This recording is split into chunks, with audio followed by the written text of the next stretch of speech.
Ministers, ladies and gentlemen, dear colleagues, welcome to this high-level academy on the green economy and welcome as well to the ILO's International Training Centre in Turin. This initiative is important and it's timely.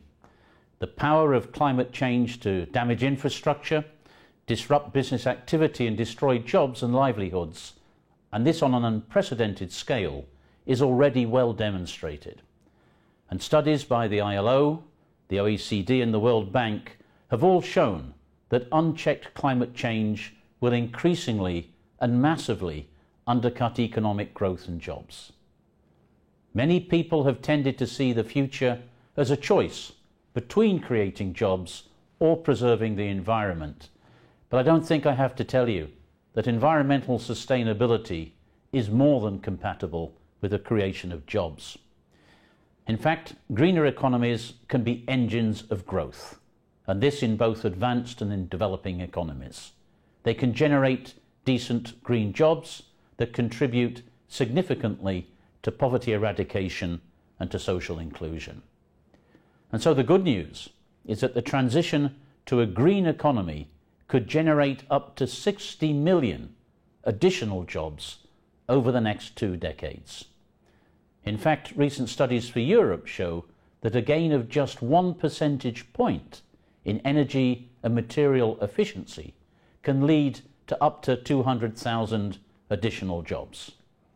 And so we must strive to make those jobs both green and decent, not only in terms of income, working conditions, rights and social protection, but also meaningful in their contribution to economic growth, sustainable development and poverty reduction. Realising this potential for job creation requires conditions that support a greener economy.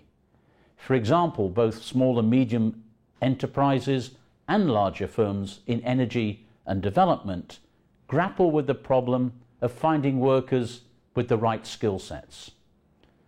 This was highlighted in the first report on green jobs that the ILO co-authored in 2008 and reconfirmed in the global study on skills for green jobs by the ILO and the European Commission in 2011.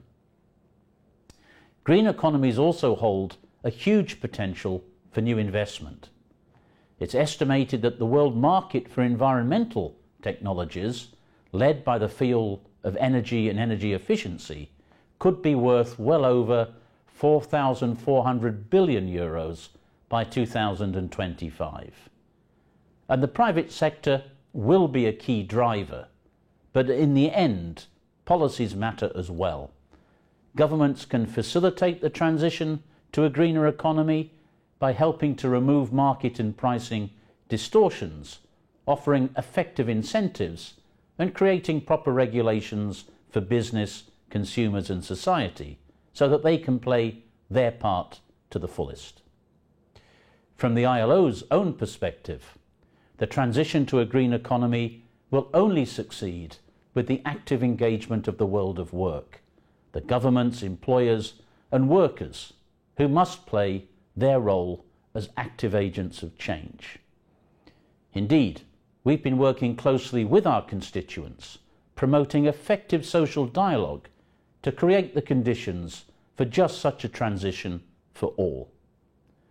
The ILO's membership has strongly supported the pivotal role that decent work should play in the post-2015 Sustainable Development Agenda.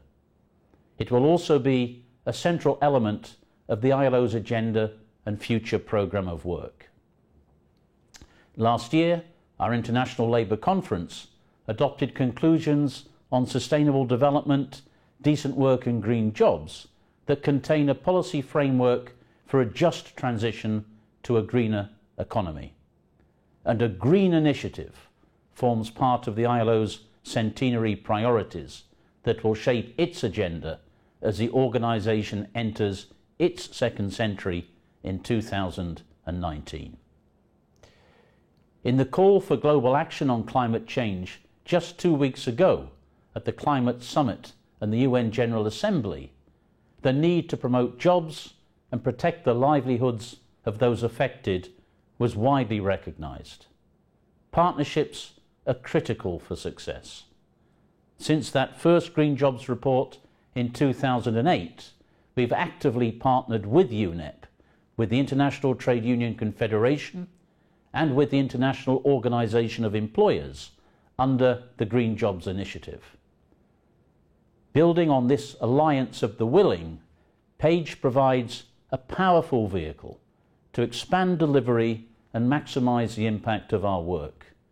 And I want to congratulate UNEP and my friend and colleague Achim Steiner for the leadership and vision shown in launching this global effort, giving practical effect to the outcome of the Rio+20 conference on sustainable development.